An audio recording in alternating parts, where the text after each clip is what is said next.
या नफ्सु इल्लम तग़फ़री ला तज़्ज़ई। हमारे जानने वालों में एक तकरीबन 2001 का वाक़या है। एक साहब थे, उनका अमेरिका में एक्सीडेंट हुआ गाड़ी का, और उनके एक्सीडेंट से क्या हुआ कि उनकी जो आई लैश है ना, ये आई लिड जो होती है, ये कट गई उनकी। कुछ भी नहीं हुआ, गाड़ी शाड़ी उनकी टूट गई, जो भी हुआ, लेकिन सिर्फ उनकी आई लैश कट गई। अब सोचें कि वो उस आई लैश के जाने से कितनी तकलीफ के अंदर आ गए।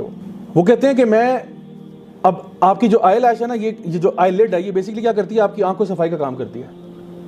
जैसे वाइपर होता है ना, उस तरह ये आंख को साफ करती रहती है।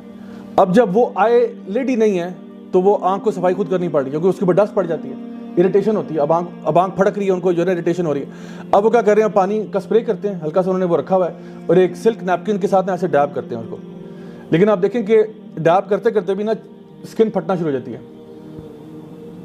अगर कभी जुकाम हमें हुआ हो और हम टिश्यू पेपर से नाक साफ करते रहते हो, तो सुबह से जुकाम लगा हुआ है, शाम तक आपका नाक कटना शुरू हो जाता है, क्योंकि वो टिश्यू है ना, हालांकि टिश्यू कितना सॉफ्ट होता है, लेकिन टिश्यू से आपका नाक कट रहा है, क्योंकि बार बार डैब करने से ना वो कट्स पड़ जाते हैं। अब सोचे, जो बंदा सुबह शाम आंख पे सिल्क नैपकिन ही सही, नैपकिन कुछ फ्रिक्शन तो हो रही है ना, तो ये स्किन वैसे बड़ी सेंसिटिव होती है, तो यहाँ पे ना मतलब जख्म बनने शुरू हो गए। कुछ ही अर्से के बाद यहाँ पस पड़ना शुरू हो गई। 1 महीने के बाद वो इतनी तकलीफ में आ गए, कहते हैं मैं पानी मारता था, मेरी चीखें निकल जाती थी, इतना पेनफुल हो गया। तो डॉक्टर से पूछा मैं क्या करूँ, उन्होंने कहा भाई इसके 2 ही इलाज हो सकते हैं, या तो तुम इसको बर्दाश्त करो और एक्सटर्नल ट्रीटमेंट है, कोई मतलब वैसलीन वगैरह लगा के रखा करो, तो ये टेम्पररी फिक्स है, लेकिन ये पक्का सोल्यूशन नहीं है। वैसलीन अब पूरे दिन मुंह पे थोप के रखी हुई है, उसको क्या फायदा होगा। तो कहते हैं बस ये है, ये काम करो, या फिर ये है कि तुम अपनी ये आंख को ज़ाया कर दो, ये तुम्हारे किसी काम की नहीं रहेगी, डैब करना छोड़ दो, आंख ज़ाया हो जाएगी। लास्ट टाइम कब शुक्र किया था अल्लाह ताला का कि अल्लाह तूने मुझे आईलिड्स दी हैं, तेरा बड़ा शुक्र है, क्योंकि कुछ लोग ऐसे ही हैं जिनके पास नहीं है। कभी इंसान ने शुक्रगुजारी करनी हो ना, तो कभी किसी इंटेंसिव केयर यूनिट का चक्कर लगा के ना वहाँ लोगों की हालत देख के आया कि वो लोग जो वहाँ बैठे हैं वो क्या कर रहे हैं और मेरे पास क्या है। या कभी किसी साइकियाट्रिक वार्ड का चक्कर लगा के देखे कि वो लोग वहाँ क्या कर रहे हैं और मेरे पास क्या है। या कभी कब्रिस्तान के पास से गुजर जाए और सोचे कि ये जो लोग कब्र के अंदर आज जा चुके हैं, जब इंसान को अपनी लाइफ बड़ी अजीब लग रही हो ना कि मेरी लाइफ बड़ी सैड है और ये मेरी लाइफ में कुछ नहीं है, ना शुक्र है इंसान फील कर रहा हो, कब्रिस्तान के पास से गुजरे और ये सोचे कि इस कब्र के अंदर कितने लोग ऐसे होंगे जो ख्वाहिश करते होंगे कि मेरे साथ वो लाइफ स्वैप कर लें। How many people would give anything to trade places with you. जरा खुद सोचें कि कितने ज्यादा लोग हैं जो आपकी जिंदगी में आना चाहेंगे और कहेंगे तू कब्र में आ जा, हम इधर आ जाते हैं, क्योंकि हमें चांस एक और मिल जाएगा, और आपके पास वो चांस है। इसीलिए नबी करीम सल्लल्लाहु अलैहि वसल्लम ने ये बात इरशाद फरमाई कि कभी भी मौत की तमन्ना मत करो।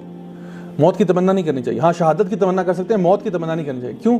क्योंकि अगर अल्लाह ताला ने आपको लंबी उम्र दे दी और आप एक नेक इंसान हैं, तो आपको मजीद नेकियां करने का मौका मिल जाएगा, और अगर आप बड़े गुनाहगार हैं तो लंबी उम्र से आपको तौबा करने का मौका मिल जाएगा।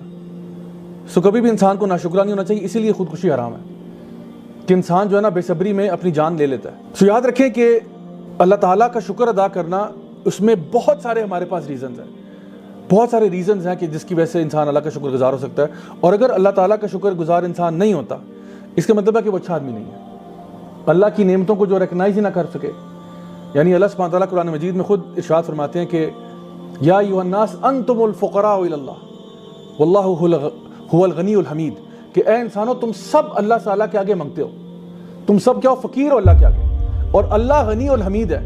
अल्लाह जो है वो बेनियाज है, अल्लाह ताला बहुत मालदार है, अल्लाह के पास किसी चीज़ की कमी नहीं है, लेकिन तुम सारे फकीर हो। तो उसके बारे में उलमा बयान करते हैं कि अगर तुम अपने आप को इंसान समझते हो तो तुम अल्लाह के आगे फकीर हो, और जो अपने आप को अल्लाह का फकीर नहीं समझता वो दरअसल इंसान ही नहीं, वो अपने आप को जानवर कहते हैं।